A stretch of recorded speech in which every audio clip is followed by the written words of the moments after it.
Salut à toutes et à tous, j'espère que vous allez bien. Ça faisait un petit moment que j'avais pas fait de vidéo de partage d'XP et je pense que le moment est bien choisi puisque déjà comme vous tous, on sort, on l'espère, d'une pandémie mondiale, donc forcément ça amène quelques réflexions à la reprise. Je pense qu'on est tous un peu impactés par ça, par rapport à ce qu'on va faire après, comment on va le faire, est-ce qu'on va faire de la même manière, on va changer des choses, enfin on sait pas trop, est-ce que c'est difficile de relancer la machine, enfin il y a plusieurs choses intéressantes à évoquer. Et à titre plus personnel, j'arrive à la fin, on va dire, de 2 gros mastodontes qui auront finalement pris 6 ans de ma vie, hein, que sont évidemment la trilogie, c'est fini depuis un petit moment, et le jeu vidéo Noob.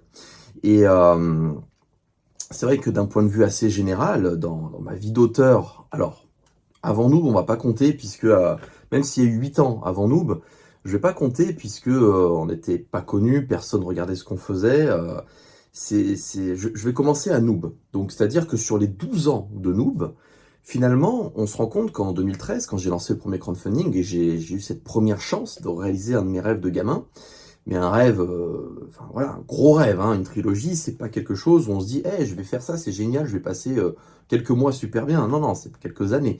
Donc finalement, ça fait 6 ans sur 12 où je me suis retrouvé avec des projets gigantesques. Alors il y a eu un avant, il y a eu 6 ans pendant lesquels j'ai sorti des épisodes très très fréquents, enfin très fréquemment avec les saisons 1, 2, 3, 4, 5. Et puis après, il y a eu cette rupture où je suis passé au format film. Après, je suis revenu un peu au format web série. Mais à côté de ça, j'ai attaqué un jeu vidéo. Et là aussi, je pensais pas que ça prendrait autant de temps.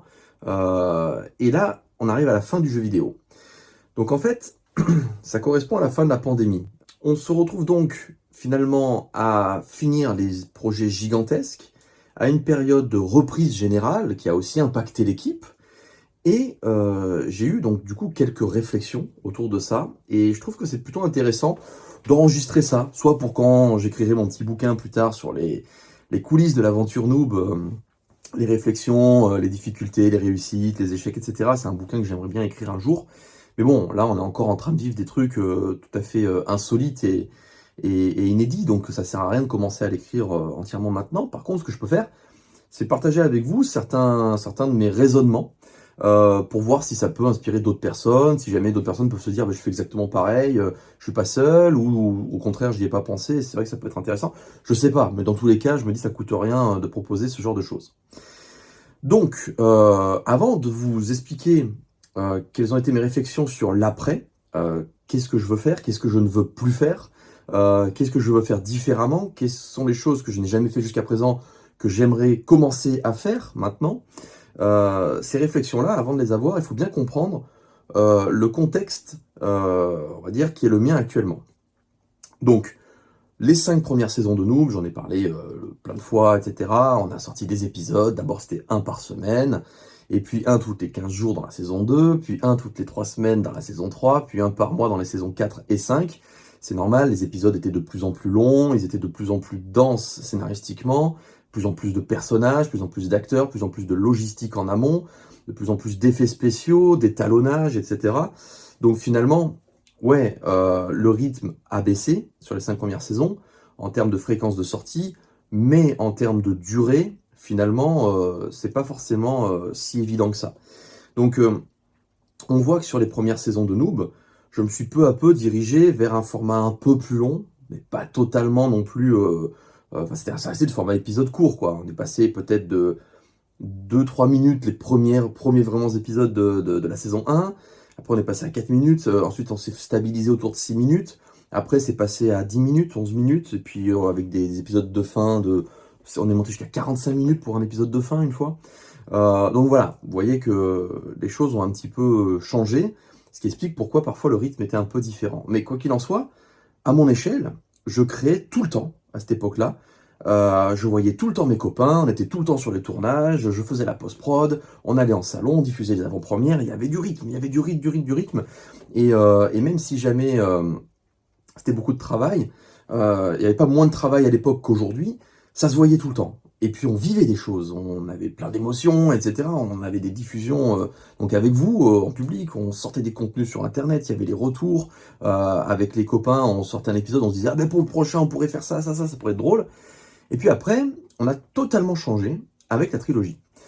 Alors, moi, c'était un rêve de gamin, forcément. Quand j'ai proposé ce crowdfunding-là pour un film au début, je m'attendais, bah voilà, on a fait un final de 45 minutes, je m'attendais à faire un final d'1 h 30, enfin pas un final, mais un contenu d'1 h 30, voir si j'arrivais à changer de schéma narratif, à faire en sorte que mes acteurs puissent vous tenir en haleine sur plus de une petite période, enfin voilà.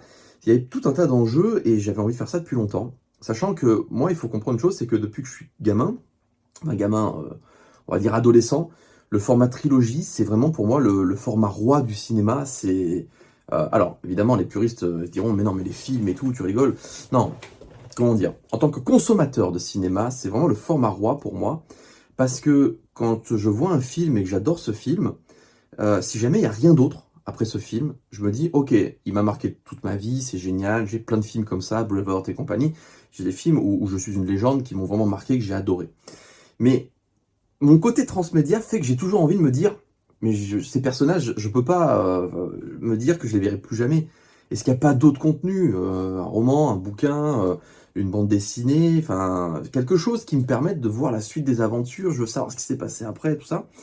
Et donc le format trilogie, ça permet un petit peu de se dire, ok, j'ai vu un film, c'est génial, j'ai passé un super moment, je sais que je vais voir encore ces héros pendant 2 fois.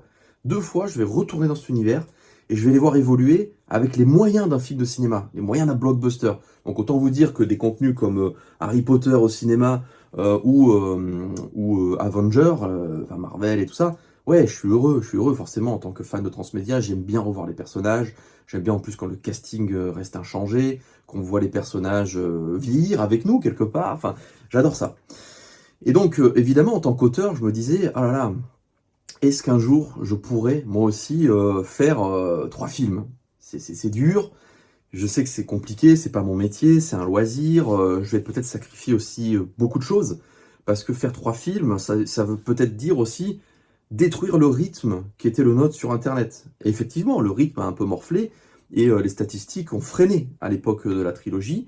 Après, il y a eu des pics colossaux à la sortie de chaque film, mais tu te dis, je vais faire un film, je vais travailler 1 an, de la même manière que quand je sortais des épisodes, je vais travailler comme un acharné pendant 1 an, et quand je vais sortir ce film, ça va occuper les gens pendant 1 h 30. C'est tout.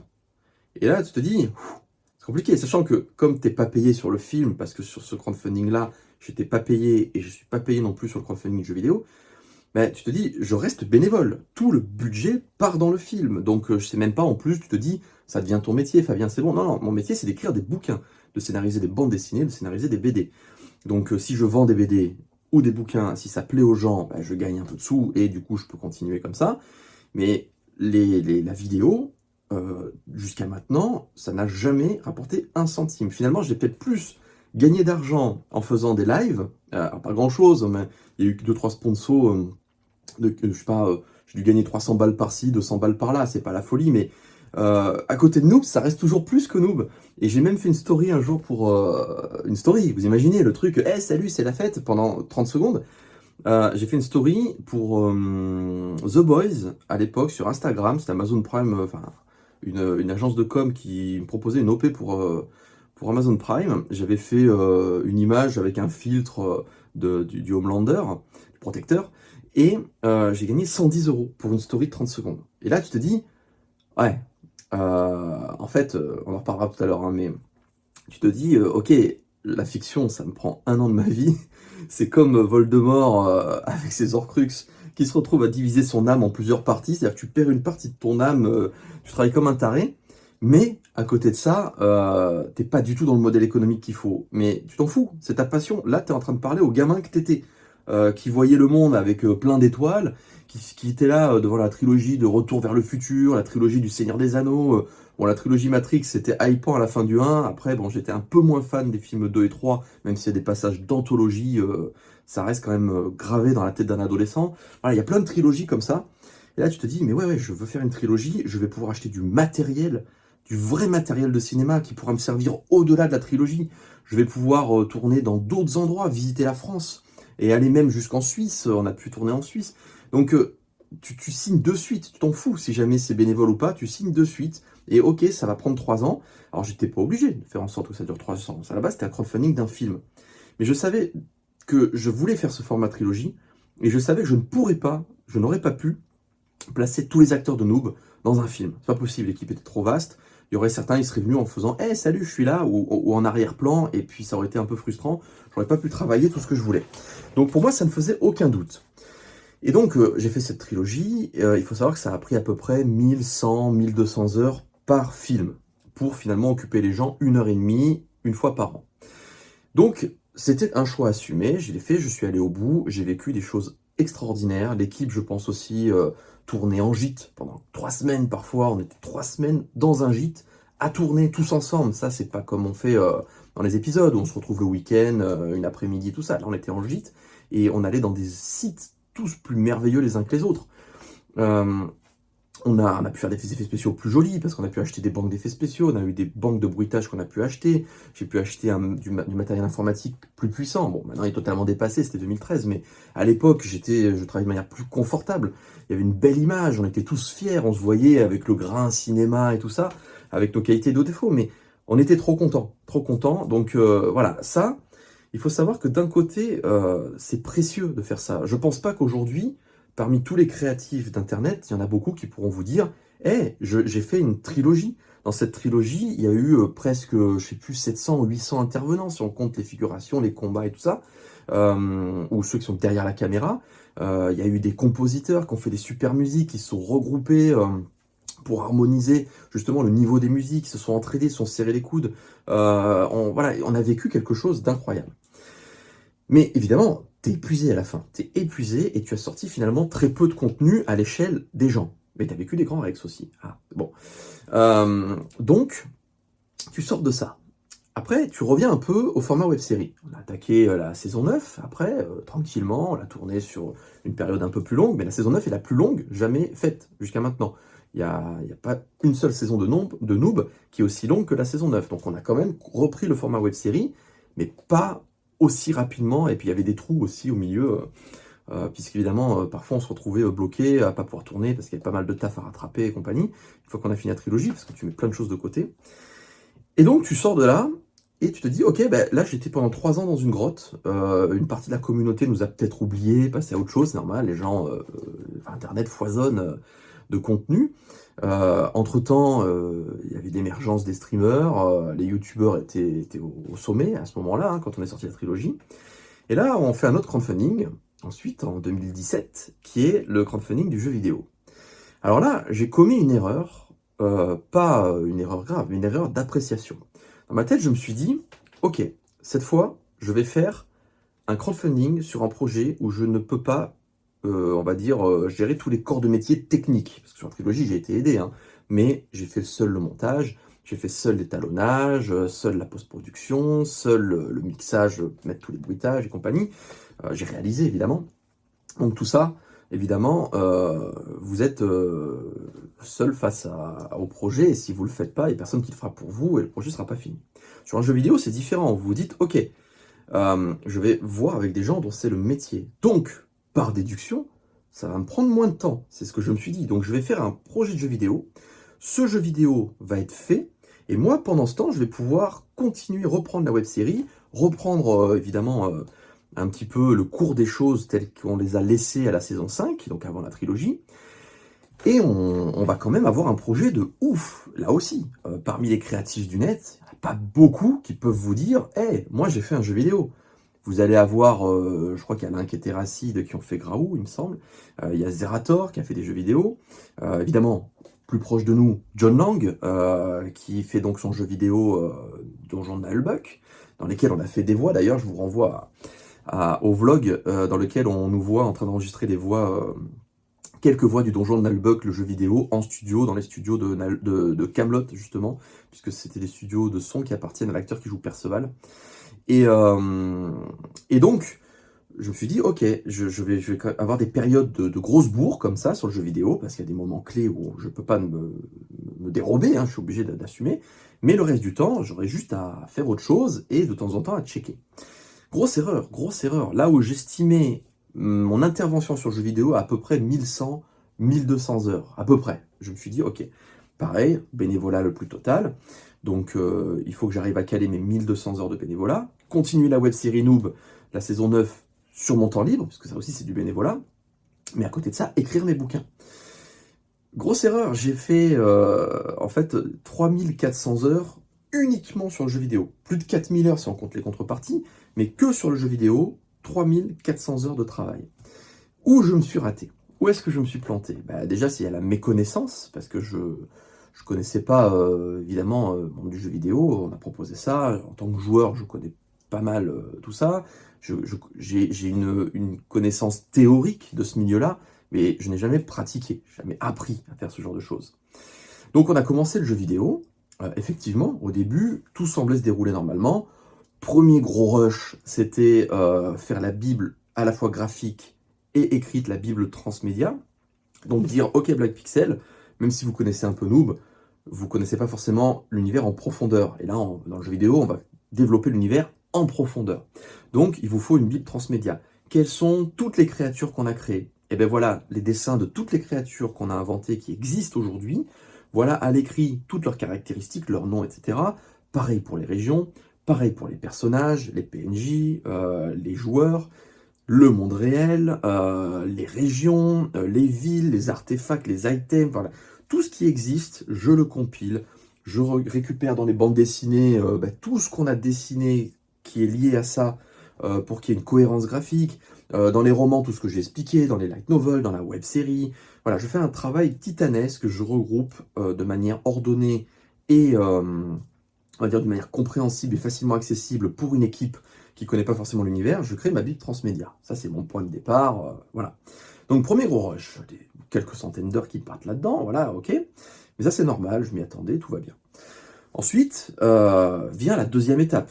Qu'est-ce qu'on va y mettre dans ce jeu vidéo? Ils ne peuvent pas attaquer le jeu vidéo en se disant... Enfin, si, ils peuvent déjà attaquer en se disant, ok, on va commencer à modéliser un cochoboule, on va commencer à modéliser un bourzou, on va commencer à modéliser puis une tourne, la tour Galamadria Bouillac, etc. Mais après, on y met quoi dans ce jeu? Comment on le construit, ce jeu vidéo? Donc, réunion, etc. avec Black Pixel. Et puis ensuite, on fait ce qu'on appelle le chemin de fer. Ok, ben on attaque dans le monde réel. Là, c'est des décisions que je dois prendre. En tant que scénariste et auteur, je dois prendre des décisions en disant, ok, il faut bien commencer quelque part. Qu'est-ce qu'on fait? Je prends la décision de commencer dans le monde réel. Et puis ensuite, on va acheter le jeu. Et puis ensuite, on se connecte pour la première fois. Et puis ensuite, voilà. Tout un tas de choses, plus l'aspect créatif. Parce qu'évidemment, ce sont des personnages inédits. Donc, il faut créer les personnages, créer une alchimie entre ces personnages, créer un background, créer des ramifications avec l'univers déjà existant. Il faut que ça fonctionne bien aussi dans le groupe. Il ne faut pas qu'il y ait de doublons, il ne faut pas qu'il y ait des comportements trop similaires. Voilà, il faut que ce soit complémentaire, etc. Donc on travaille tout ça. On travaille, on fait le chemin de fer. Et puis j'explique qu'est-ce qui va se passer dans ce jeu vidéo. Et à chaque fois, évidemment, comme on est dans une étape très très très avancée, je propose toujours plein de voies possibles. Par exemple, on va prendre un exemple concret. Moi, je veux que ce soit, par exemple, comme dans Suikoden. Je veux qu'il y ait un quartier général et qu'on puisse recruter des gens. Parce que ça correspond totalement au côté guild dans Noob. Le fait de recruter des nouveaux personnages, etc., c'est parfait. Mais je ne suis pas développeur. Et les développeurs n'en sont pas forcément encore là. Parce que pour eux aussi, c'est le premier RPG. Hein, ils n'ont jamais fait de RPG avant. Donc il faut aussi qu'on avance ensemble. Et je dis, ok, il y a plusieurs solutions. Soit on fait du housing, c'est-à-dire il y a le quartier général, et puis la personne, elle achète un canapé, elle achète un tapis, etc., elle le place où elle veut, etc., et elle aménage son petit quartier général. Bon, là, c'est faire un jeu dans le jeu, ça n'a pas été possible par rapport au budget et compagnie. Ok, je vous propose une autre solution. On fait comme dans Suikoden, on reste quand même dans la référence. C'est-à-dire que plus on recrute de membres, plus le QG évolue. Mais il évolue, entre guillemets, en dur. C'est-à-dire qu'au début, on a une salle, et puis quand on arrive à un certain nombre de membres, on a une deuxième salle qui s'ouvre, et une troisième salle, et une quatrième salle, et puis après on a un gros QG qui est super balèze, on a le QG dans sa forme maximale. Là, on revient un peu dans les rouages Suikoden. Ok, ça c'est retenu, plus facile à développer. Bon, vous multipliez ce genre de choses par absolument tout. Les combats, les donjons, comment on fait, les interactions, le passage de la map monde aux maps dans lesquelles on évolue, les niveaux, l'interface, les pouvoirs, la gestion des pouvoirs, les arbres de talent, tout, vous multipliez tout ça et vous avez donc du coup tout un tas de choses que je dois mettre dans mon chemin de fer en disant, ok, là, moi je verrais bien ça, mon choix numéro un. Si on peut pas, on met plutôt ça, sinon on met plutôt ça, je donne mes références, je fais un gros travail de recherche dans mes jeux vidéo rétro, tout ce que j'ai bien aimé à l'époque et tout ça, pour que ça reste authentique et faisable. Bon, ça, je m'attendais à faire ça. Et la dernière étape à laquelle je m'attendais, c'était, une fois que tout est fait, ben, Fabien, tu fais les dialogues. Ok, bon, bah, tu sais que là, il y a telle scène, telle scène, telle scène. Je fais mes dialogues. Je fais les dialogues, on va dire, de manière un peu inerte, des personnages à qui, quand on se balade dans un village, on va lui parler et fait hey, salut, il fait beau aujourd'hui. Bon, c'est pas vraiment ça, mais qu'est-ce que disent les personnages quand on leur parle de manière aléatoire? Donc, bah, on raconte un peu le lore de l'univers, on raconte des détails, on fait des clins d'œil à des choses qu'on a vues dans la web-série, à des événements passés. Voilà, là, il y a tout ça, tout l'univers noob, les 10 années. Il faut que quelqu'un qui n'a jamais découvert l'univers puisse apprendre des choses en parlant PNJ, et quelqu'un qui connaît déjà l'univers puisse se dire ah ouais, c'est trop ça, ah oui, c'est exactement ça, ok, tout est cohérent, c'est génial, et ça me rappelle des bons souvenirs, et des clins d'œil et compagnie. Voilà. Et à côté de ça, vous avez les cutscenes. Les cutscenes, c'est l'histoire, c'est ah ben là vous jouez plus, les personnages bougent tout seuls, et c'est comme des petites cinématiques, et voilà, c'est parti. Donc je me suis dit, quand j'ai fini ça, moi c'est bon, j'ai tout bouclé, c'est terminé. Mais non, et non, en fait, grosse erreur, là où je pensais passer à autre chose, et ben en fait, c'était peut-être le point de départ d'une toute autre phase de travail qui était beaucoup moins plaisante, celle-là, beaucoup plus fastidieuse, mais terriblement indispensable si on veut être fier du projet. C'est-à-dire, c'est l'équilibrage, la défense de son scénario. Je vais vous expliquer pourquoi. Pixel, ils n'étaient pas là à vouloir abîmer mon scénario, hein, loin de là, au contraire. Tout le monde s'est mis au service du scénario, de la licence et compagnie. Mais dans les faits, dans un monde du jeu vidéo, parce que évidemment, au fur et à mesure, je discutais avec d'autres personnes qui bossent dans le jeu vidéo, j'ai demandé conseil, j'ai appris, j'ai regardé des vidéos sur YouTube qui vous apprennent un petit peu le monde du jeu vidéo indé, j'ai lu des articles, j'ai voulu savoir où me situer à chaque difficulté que je rencontrais. Et dans un projet aussi vaste que ça, eh ben, vous avez des corps de métier qui vont pas forcément bien s'entendre. Pas forcément, ils se disputent pas, mais par exemple, le codeur, il n'a rien à foutre du scénario. Le codeur, il veut juste que son combat ou que son personnage, il passe pas à travers les objets. Il va pas vouloir, par exemple, que y a un bug bloquant, par exemple. Donc il va traquer les bugs bloquants. Ils sont fous du scénario. Lui, tu vas pour lui répéter 150 fois, moi je veux ça, je veux ça, je veux ça. Oui, il va le faire un jour. Mais c'est pas sa priorité. Donc toi, tu comprends pas. Tu te dis, mais attendez, je suis l'auteur de Noob, je suis le mec qui finance ce projet via le crowdfunding, hein, c'est pas moi, c'est pas de ma poche, mais je représente du coup 20 000 personnes qui ont financé le projet, et je galère à ce que je demande soit appliqué. Je vous donne un exemple concret. C'est l'exemple le plus symptomatique parce que c'est l'exemple le plus débile pour moi. Il y a une map monde qui est géniale. J'ai demandé ma source d'inspiration pour ça à la map monde, j'ai demandé comme référence Final Fantasy VII. Donc on a une super map monde avec des graphismes un peu plus évidemment récents qu'en 97. Elle est super belle la map monde, il y a des petits points avec les régions, les zones où on peut rentrer. Ok, nickel. Et je joue donc au jeu, aux premières versions, nickel, je me balade sur la carte, je suis comme un gamin, c'est génial et tout. Sauf qu'à un moment donné, quand on me dit hey, va à Centralis, t'as plein de points, tu sais que c'est à peu près là, Centralis, sauf que tu marches, la map monde est grande, tu te retrouves à la chambre des guildes. Tu fais ah merde, je suis un peu trop au sud. Ok, bon, je vais aller un peu plus au nord, je crois que c'est par là, Centralis.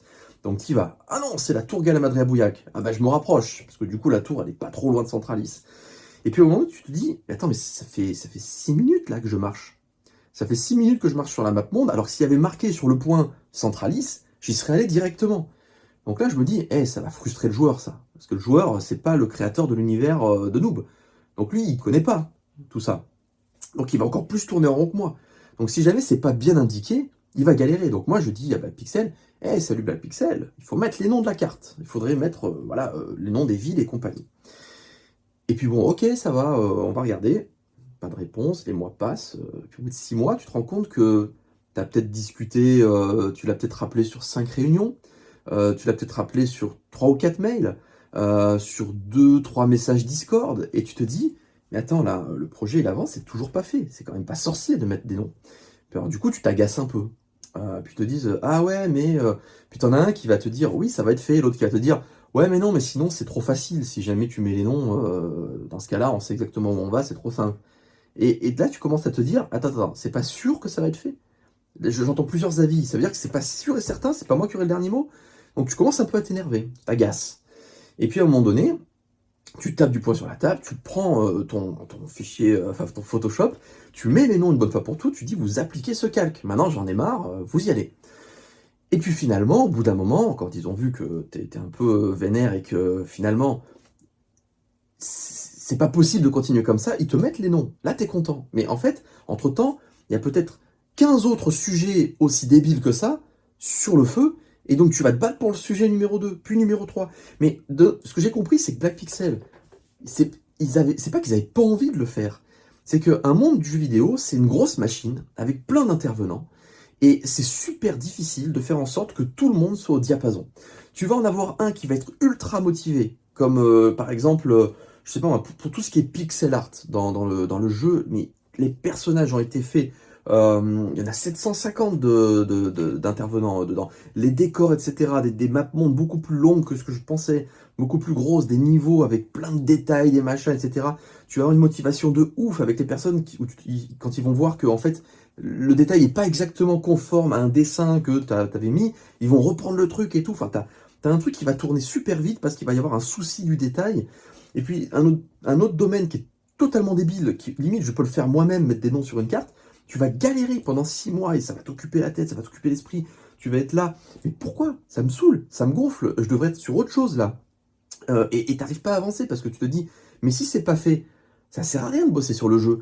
Les gens vont péter des boulons. Moi, j'ai pété des câbles en live sur des tests, et peut-être que Black Pixel le voyait, hein, je sais pas, mais je m'en fous, parce que c'est authentique. C'est-à-dire que je me dis, mais là, je suis vraiment énervé. Là, ça me saoule. Je suis perdu dans mon propre jeu sur la map monde, alors que j'ai demandé à mettre des noms. Le niveau de difficulté, c'est trop long.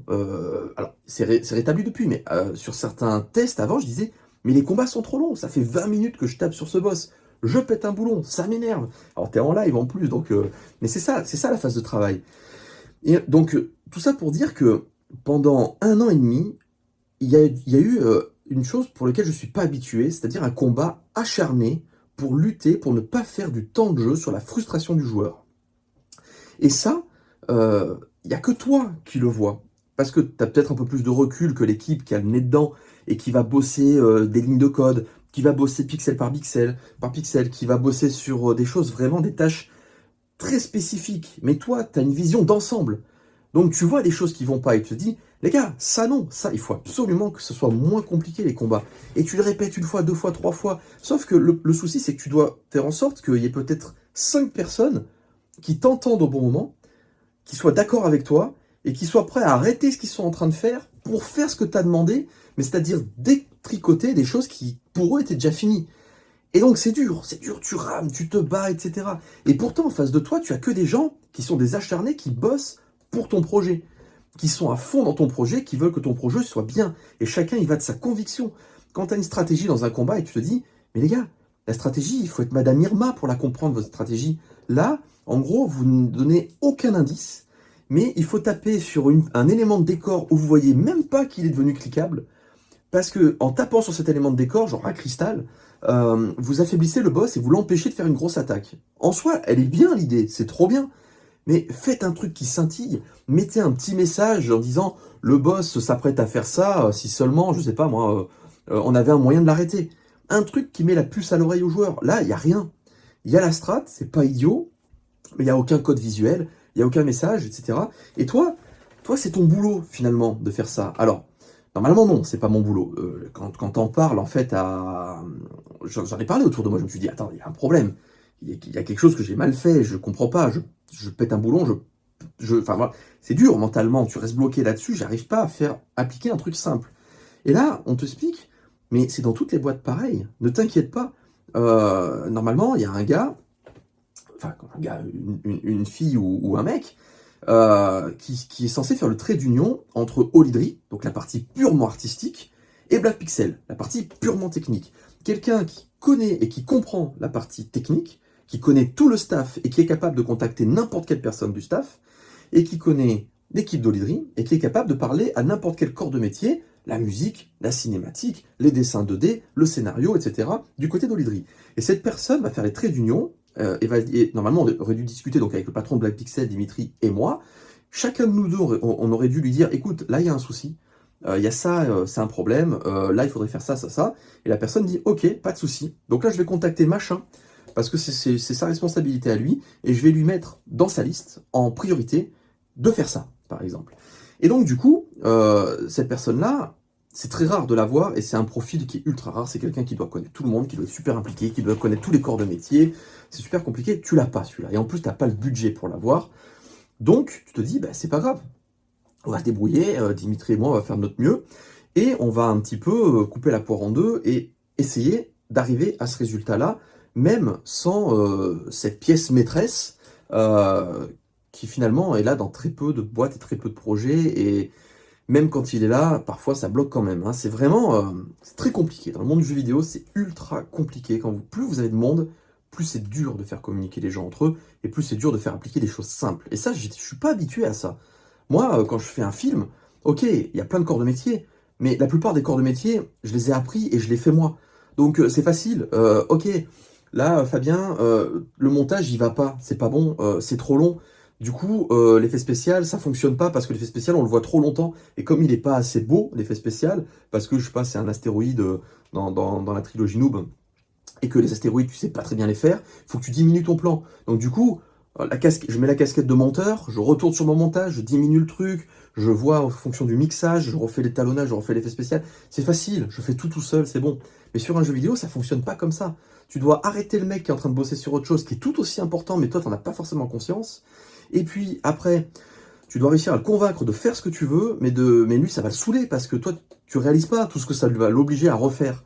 Et d'un autre côté, c'est peut-être que il fallait peut-être qu'il te demande avant, tu vois. Donc toi aussi, t'es énervé. Tu te dis, mais pourquoi t'as pris cette initiative? Parce que ça, fallait pas le faire. Et du coup, c'est super. C'est un combat, en fait, mais un combat qui est pas agréable parce que tu dois rien lâcher. T'es un pitbull là-dessus. T'es un pitbull, et évidemment, c'est toujours politesse, mais c'est boulot, quoi. T'es pas là à dire, hé les copains, j'aimerais bien qu'on fasse ça, ça serait trop bien. Ah, ça te dérange? Ah, c'est dommage. Bon, bah, du coup, on va. Non, non, tu fais, non, les gars, on va faire ça. Je me fous de savoir quand, mais on le fait. Parce que si, par exemple, je vais vous sortir un autre exemple. Vous affrontez les 7 généraux, à un moment donné, de Noob. Donc vous retournez dans des régions que vous avez déjà fait, qui entre-temps ont été conquises par la faction du chaos. Vous devez traquer les généraux et les battre. Les fameux 7 généraux de la trilogie Noob. Qu'on n'a quasiment pas vu, d'ailleurs dans la trilogie, on a vu un qui a été un peu travaillé. Du coup, là, c'est l'occasion. Ok, vous retournez dans les régions, il y a d'autres enjeux, il y a des énigmes, vous retrouvez votre général, vous le poutrez, super. Ben là, après, c'est tout. Là, vous vous retrouvez, vous l'avez battu, et il n'y a rien qui vous permet de retourner sur la map monde. Vous retrouvez au milieu d'une zone dans laquelle vous avez peut-être passé une demi-heure pour atteindre le boss, vous le battez, et vous devez tourner en rond pendant une demi-heure pour retourner sur la map monde. Et la map monde, vous devez encore vous balader pour aller jusqu'à l'autre général. Donc en fait, une fois que vous avez battu le général, au lieu de repoper sur la map monde, vous en prenez pour encore 30 minutes à retourner sur la map monde. C'est impossible de faire ça. C'est inenvisageable. Moi, je ne peux pas admettre ça. Donc, je vais rien lâcher. Donc, je vais faire le pitbull. Et ça donne mal à la tête. Et tu y penses le jour, la nuit. Parce que si jamais ça, c'est pas bon, moi, mon jeu, il ne me plaira pas. Je sais que les gens vont péter un boulon et ils auront raison. Et je vais leur donner raison de péter un boulon sur le jeu alors que je l'ai vu, le problème. Et je veux pas. Je veux pas. Donc, il y en aura des problèmes que j'aurais pas vu, que Black Pixel n'a pas vu, il n'y a pas de problème. Ça, on a donné notre maximum. Mais quand on le voit, le problème, je veux qu'il soit corrigé. Donc, tu lâches rien. Donc, ça te tue la santé. T'es mort, t'es contrarié. Tu veux pas jouer ce rôle du méchant qui va insister. Et Black Pixel aussi, ça les saoule. Parce que ils disent, bah oui, effectivement, il faut le faire. Mais on a plein d'autres choses à faire pour finir le projet. Donc, il faut finir le projet. Mais d'un autre côté, c'est vrai qu'il y a ça, il faut le changer. Donc, eux aussi, ça les saoule, en fait. Mais c'est ça le boulot, c'est ça le travail. Faire un jeu vidéo, c'est pas que s'amuser, c'est pas que dire ah c'est la fête, je vis un rêve de gamin. Oui, mais le rêve de gamin, c'est aussi prendre ses responsabilités et aller au bout du processus. Et pour les voir les bugs, bah, il faut faire le jeu une fois, 2 fois, 3 fois, 4 fois, 5 fois, 6 fois. Donc à chaque fois que vous recevez un nouveau build, donc les pré-alpha, enfin ce qu'on appelait comme ça. Ensuite vous avez les alphas, alpha 1, alpha 2, alpha 3. Plus ça va, plus le jeu est long. Donc moi en tout cas, je vais refaire le jeu, donc 1 fois, 2 fois, 3 fois, 4 fois, et je vais voir le jeu, mais je vais me concentrer sur tout ce qui ne va pas. Donc, je vais m'enfermer dans une spirale négative. Je vais être là à me dire, ok, je fais le jeu. Au début, tu es content, tu fais oh là là, c'est trop bien, c'est comme dans mes jeux quand j'étais gamin. Ah, il y a lui, et puis oh là là, la région, tous les détails, c'est super et tout. Au début, c'est trop bien. Et après, tu vas tomber sur le premier bug, tu vas faire ah, il y a un bug. Et puis tu te dis, eh ouais, mais c'est normal. Mais moi, je peux pas le corriger, donc je le signale à Black Pixel. Ah, il y en a un autre, puis il y en a un autre. Et puis à un moment donné, tu te dis, ils ont pas fait ce que j'avais mis dans le scénario comme je voulais. Mais quoi? Et ou alors, cette phrase, c'est pas moi qui l'ai écrite. Qui c'est qui s'est permis d'écrire une phrase alors que c'est moi le scénariste? Personne prend d'initiative sans me demander. Donc problème, réunion, moi qui suis pas forcément content, en disant ça en fait pas les gars, ça en fait pas, c'est mort, non. Alors c'est au début, c'était très rapide, à un moment donné, ils se sont mis à écrire les phrases de certains figurants pour m'aider, pour m'avancer, ça partait d'une super bonne intention, mais c'était pas cohérent, et c'était pas ma manière d'écrire, et c'était pas forcément bien écrit sur certaines phrases, c'était même pas du vrai français, des fois tu te dis, ah non, non, non, non, non, c'est pas possible. Donc tu vas te dire, non, on doit recadrer, là c'est vraiment urgent et important.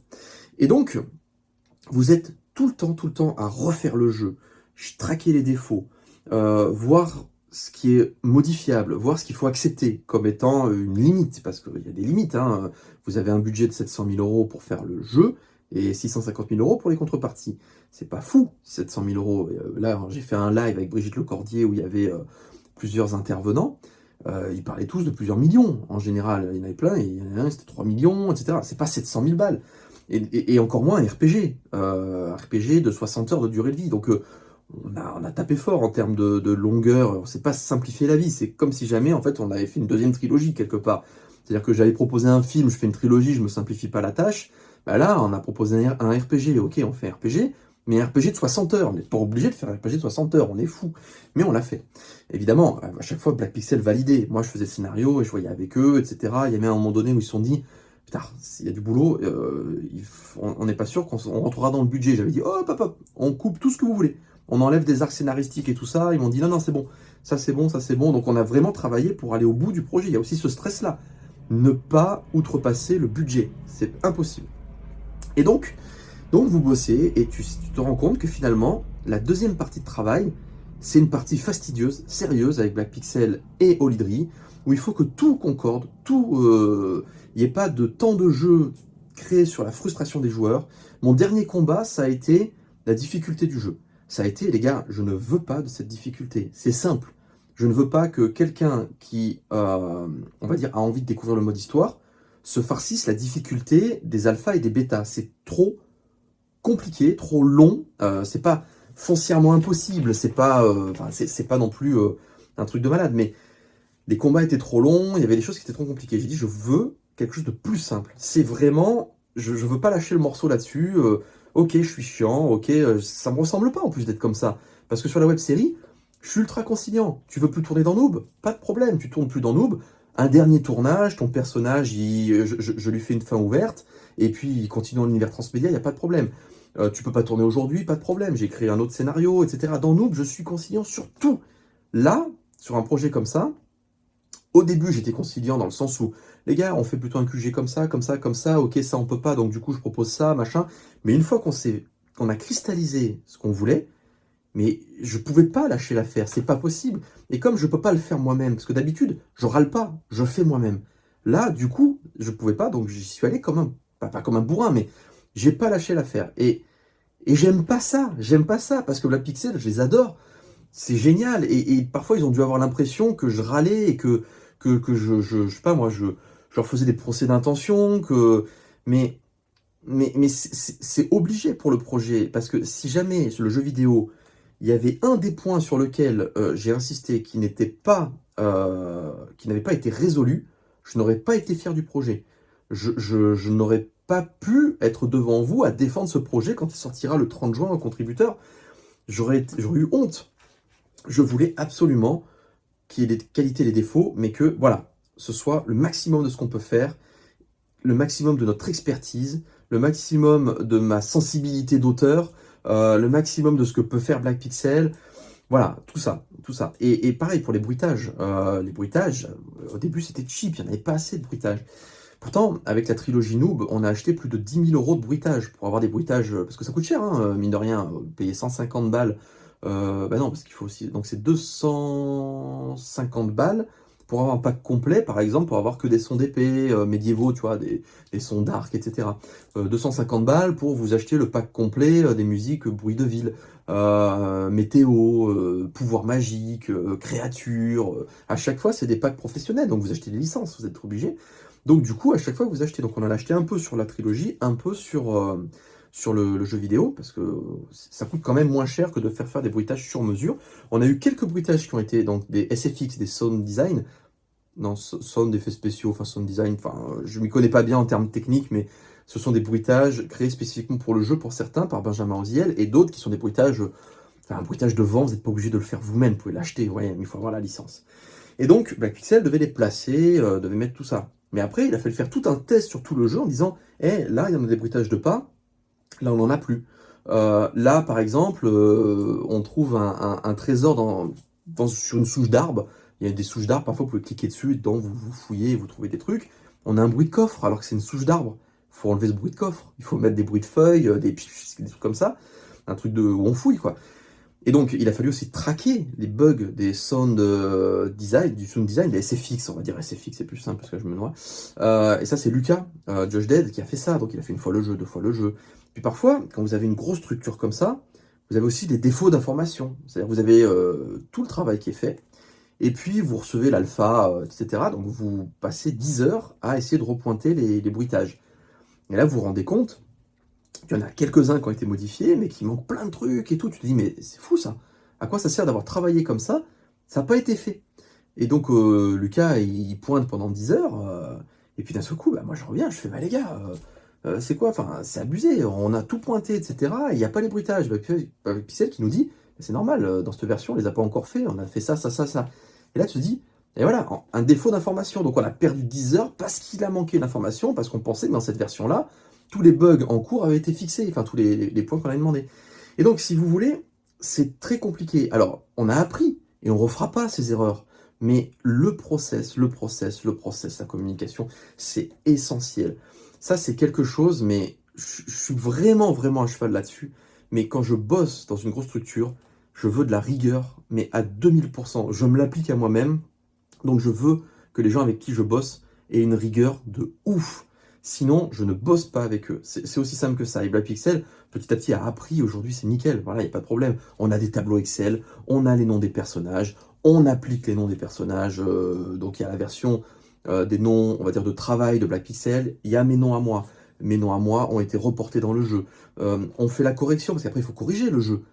Donc du coup, le correcteur, il faut qu'il y ait un truc qui soit vraiment nickel, que le correcteur y corrige toutes mes fautes, et qu'ensuite, il y a un process qui fait qu'on est sûr que faut pas faire copier-coller dans chaque box, par exemple. Il faut qu'il y ait un système où une fois que le correcteur il a tout corrigé, on remet le fichier dans la machine et ça redispatche les dialogues exactement là où ils sont censés être. Je veux pas de... Enfin voilà, je sais que je peux être chiant, mais c'est vraiment comme ça que je travaille. Et j'ai découvert que c'est vraiment comme ça que je suis finalement. Je suis très malléable, mais je veux vraiment faire les choses le mieux possible, avec de la rigueur. Je veux pas d'erreurs bêtes. On a suffisamment de défauts, on a suffisamment de choses à apprendre, on a suffisamment de lacunes, parce qu'il y a tellement de corps de métier, qu'on peut pas se permettre de laisser des fautes bêtes, des erreurs bêtes, des choses de fainéantise peut-être aussi, parce qu'on se dit, oh non, c'est bon, ça me saoule. Ça, mais non, jamais, jamais. On a suffisamment de défauts, on peut pas se permettre d'avoir des défauts de négligence ou de fainéantise aussi, ça je déteste ça. Et il faut lutter contre ça, il faut se battre, et c'est un combat qu'on fait en équipe. Moi je vous parle de mon point de vue parce que c'est moi qui parle, mais vous verrez que si jamais un jour Black Pixel on fait une interview sur eux, ils vont vous dire aussi, eux, tout ce qu'ils ont dû faire et quelle est leur part du combat pour honorer, on va dire, leur engagement vis-à-vis du jeu vidéo, pour qu'il soit le mieux possible par rapport à nos capacités, notre budget, le temps qu'on a, etc. Donc là, je viens de vous parler très rapidement, hein, mais oui, parce que quand je parlais justement du fait que il faut traquer les jeux, faut traquer les bugs, il faut refaire les jeux vidéo à chaque version, bah, le jeu est de plus en plus long. Et j'ai oublié de vous préciser aussi que la première version, vous allez peut-être bosser 2 heures et vous allez voir les défauts. Et puis après, vous allez faire une version de 4 heures. Et puis après, le jeu, il fait 20 heures. Donc vous devez refaire 20 heures de jeu. Et puis après, il fait 30 heures. Et puis vous devez faire 30 heures de jeu pour voir les bugs, etc. Et après, il y a la version d'après. Vous retapez 30 heures. Voilà. Vous voyez un petit peu, c'est chiant. Donc voilà. Là, je vous ai fait un petit tour d'horizon de comment je suis sorti de cette deuxième expérience, qui était une expérience intense, incroyablement éprouvante sur le plan mental. Ça vous occupe tout le temps. Tout le temps, vous pensez aux problèmes. Tant qu'ils sont pas résolus, vous vous dites oh, si c'est pas résolu ça, mais c'est mort. Je soutiens pas ce projet. J'aurais honte et je le dirai.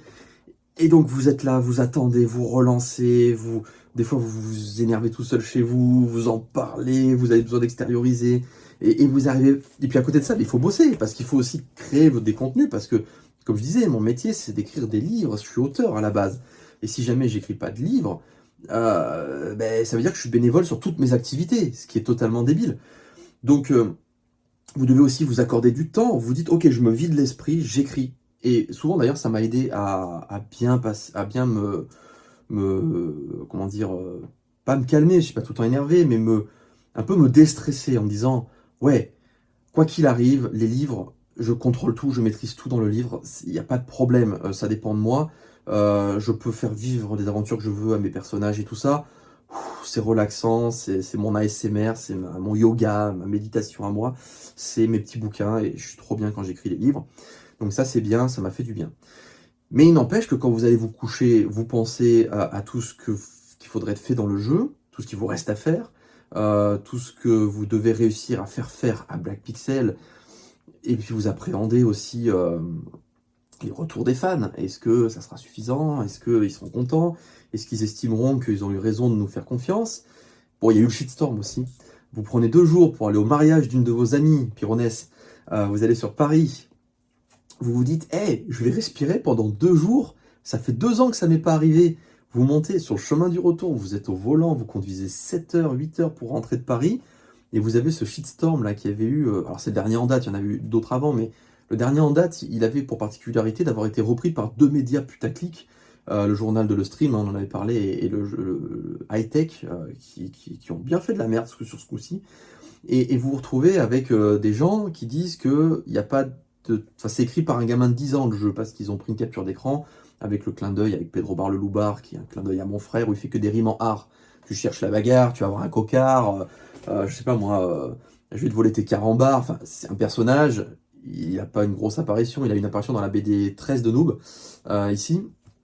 C'est un clin d'œil à mon frère. Bon, il s'appelle Pierre, Pedro, voilà. Et t'as la photo dans le monde réel, dans une ruelle, donc c'est un peu simpliste le monde réel, hein, il y a moins de détails que dans le jeu. Et donc les graphismes sont laids, c'est écrit par un gamin de 10 ans, ensuite c'est déformé par le journal Le Stream qui explique carrément que j'ai rien écrit, et que je suis en train d'écrire à l'arrache les dialogues parce que je me rends compte que je suis en retard et que je fais de la merde, alors que concrètement, le light novel du jeu vidéo où t'as qu'une partie, voilà, c'est ce beau bébé là, voilà, il est light, façon de parler. Et ça, c'est qu'une toute petite partie de ce que j'ai écrit, parce qu'il y a tout ce que j'ai écrit aussi pour donner des indications à Black Pixel, les feuilles de service, feuilles de travail, la Bible transmédia. Enfin, honnêtement, si j'ai imprimé tout ce que j'ai écrit sur ces 4 dernières années, je peux les ensevelir, les gens qui ont dit ça, sous des feuilles de papier. Donc, t'es là, tu te fais, c'est un média qui est en train de dire ça, c'est chaud quand même. J'ai pas envie de dépenser de l'énergie pour me battre en plus. En plus, Black Pixel, ils sont pas habitués au shitstorm. Moi, j'ai l'habitude, ça fait 20 ans que je suis sur Internet. Les mecs, ils étaient pas encore sur le net. Que moi, j'arpentais déjà la toile avec mes petits contenus, mes petites vidéos encodées en WinRAR en 1999-2000. Bon, il y a ça, il y a le fait que ça a été, il commence à sortir que ça a été fait par des stagiaires, qu'en fait on a fait faire ça par des stagiaires, qu'on n'a pas payé, qu'on a gardé tous les sous, que le jeu a un budget d'1 200 000 €, alors que c'est un crowdfunding, que tout le monde sait que sur un crowdfunding c'est 50-50 en général, donc en vrai c'est 700 000. Et puis vous avez plein de conneries qui s'enchaînent, et puis bah, évidemment il y a Twitter, et toute sa haine, toute sa méchanceté. Julien, bah, forcément, qui s'énerve parce que. Mais moi, pareil, j'aurais pété un boulon. Le mec à qui il parlait, qui était.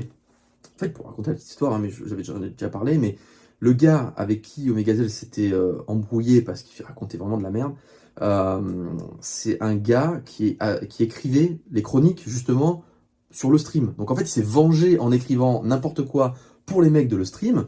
Les mecs, ils ont lu bêtement, donc ils sont partis dans leur délire de OK, aujourd'hui c'est shitstorm, et ils ont descendu le projet. Ça s'est fini en de toute façon, les jeux vidéo sur crowdfunding, c'est nul. Faites gaffe, ne donnez pas d'argent comme ça aux gens, etc. Les mecs, ils sont là à essayer de démonter notre modèle économique qu'on a mis en place en se basant sur le papier d'un mec, je crois, le pseudo c'était Gros Cacaboudin en plus sur Twitter. Enfin, c'est dire à quel point ils sont débiles. Et le gars de le stream, après, il discutait, je crois que c'était avec Bob Le Gob, et, euh, et en off, il lui a expliqué, non mais de toute façon, enfin, au prix où je suis payé, à la quantité de choses que je dois faire tous les jours, je peux pas me permettre de vérifier toutes les sources, quoi. Donc voilà, moi, il y a des mecs qui bossent pour moi je présente et tout ça. Bon, ce mec, journaliste, hein, attention, voilà, vous avez une idée. Donc toi, tu es là, tu es en train de te battre pour ton jeu, tu es en train de diviser ton âme en plein de parties, j'ai pris 15 kilos, tu es à moitié en dépression, tu fais tout ce que tu peux pour que le projet soit génial, pour que tu n'aies aucun regret, donc tu triches pas. Derrière, tu as des mecs qui racontent n'importe quoi, enfin voilà. Et toi, après, tu dois rentrer chez toi, te friter un petit peu parce qu'il faut un peu casser la spirale du mensonge. Mais d'un autre côté, tu sais qu'il y en a qui te croiront jamais, donc ça sert à rien. Donc tu expliques les choses, puis tu passes à autre chose, mais quelque part, ça reste un peu en tête. Tu as envie un petit peu de casser des bouches. Et tu repars au boulot, parce que tu veux faire les choses bien jusqu'au bout. Et puis, à la fin de tout ça, tu termines, tu es en morceaux. Mentalement, tu es là, tu fais, ouais, je suis lessivé, tout ça. Et tu te dis, ben maintenant, il faut repartir. Il y a eu une pandémie au milieu, évidemment, avec toute l'incertitude, ça a retardé les projets, il a fallu que les équipes bossent en télétravail, ce qui n'a pas arrangé la communication aussi par rapport à ce que je vous disais tout à l'heure. Donc en fait, toi tu sors de ta pandémie, tu te retrouves à te dire ok, ça y est, j'ai fini le jeu, j'ai tout ce que je voulais. Je suis heureux par contre, là je le dis, je suis content, j'ai eu tout ce que je voulais sur le jeu. Donc le jeu, c'est vraiment une partie de mon enfance. C'est les clins d'œil avec Suikoden, Secret of Mana, Final Fantasy VI, Final Fantasy VII, enfin voilà, tout ce que j'aime, on l'a mis dedans. Évidemment, énormément de noob, puisque c'est noob, donc tout est au service de la licence noob, à l'échelle transmédia. C'est très pointu pour quelqu'un qui connaît parfaitement les romans, parfaitement les light novels, etc. C'est ultra pointu, normalement c'est juste, tout est juste, il n'y a pas d'incohérence, ce qui me permet de bien bosser l'encyclopédie en plus à côté, puisque j'avance là-dessus.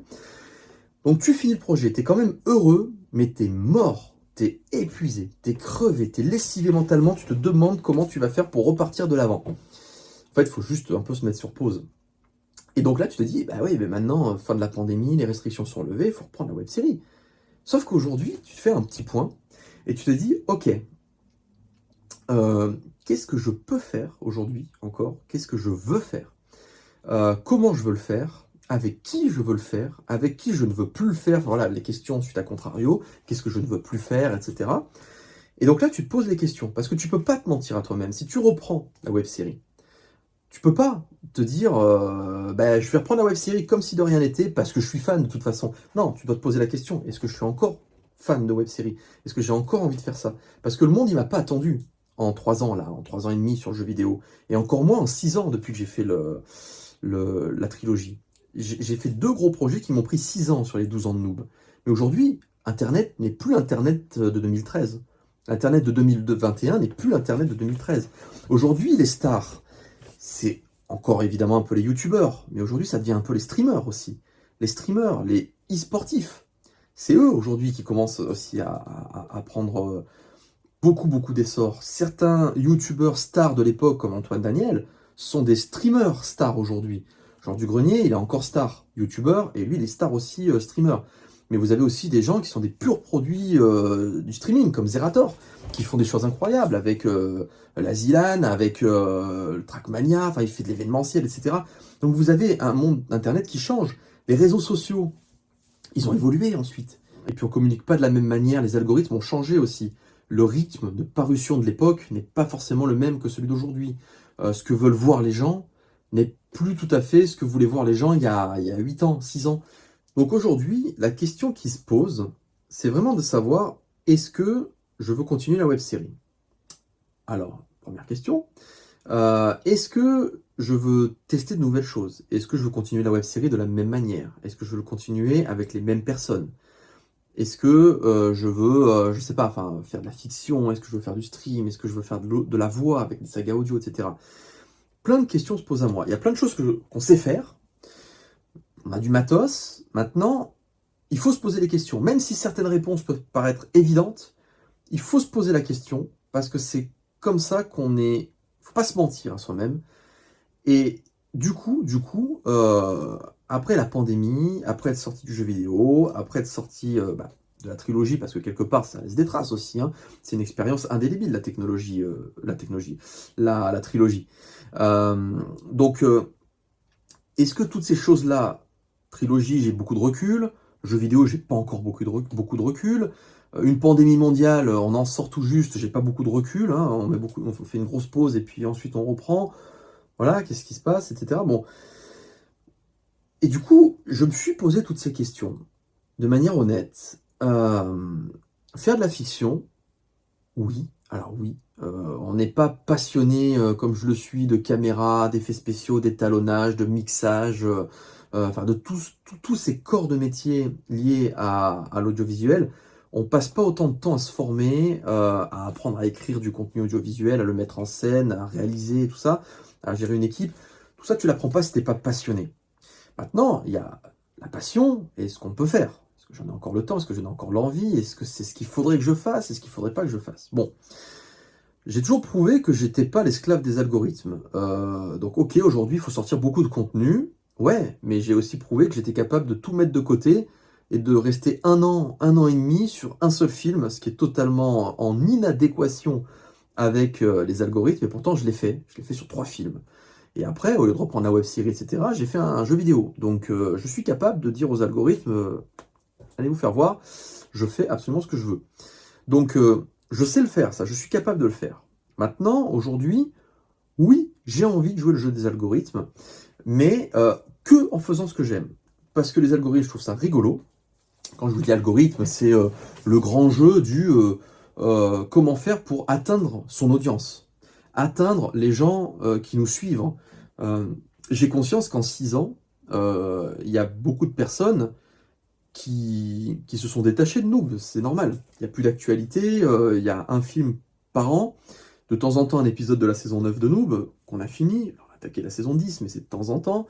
Des lives, c'est assez sporadique, parce qu'évidemment, on est dans une période de friction, hein, puisqu'on est en train de finir le jeu vidéo, qui a pris beaucoup de temps, donc on ne peut pas non plus se lancer à corps et âme dans le stream.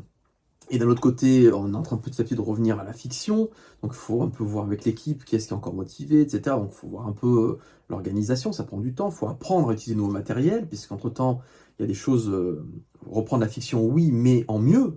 C'est une de mes lubies, hein. Toujours trouver de nouvelles technologies, s'améliorer, progresser, travailler. J'ai toujours été un besogneux, j'adore ça. Et donc il y a plein de nouveaux matos, et j'ai envie d'évoluer. Et donc en fait, dans une période où on teste plein de trucs, et on se dit, ok, aujourd'hui je veux vivre des choses. Je pense que 6 ans restés enfermés, alors on a vécu des choses avec la trilogie, on a fait des trucs en gîte, c'était génial, mais la post-prod était beaucoup plus longue que les tournages. Donc, et le jeu vidéo, et les confinements et tout ça font qu'on n'a pas trop vécu des trucs pendant pas mal de temps, et j'ai mis de côté pas mal de choses qui me plaisaient.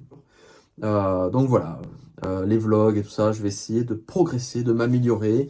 Et en plus des fictions, les contenus que j'aimerais proposer, j'aimerais qu'ils soient de plus en plus intéressants pour vous, de plus en plus variés et le plus fréquent possible. Je vous dis à très bientôt, et puis voilà. Je pense que même en réfléchissant, je ne trouverai plus rien à dire. Ça fait 1000 ans que je parle. Il faudrait un haut fait pour la personne qui est arrivée jusqu'au bout. Franchement, il faudrait un vrai haut fait parce que c'était très long. Bye bye et merci beaucoup.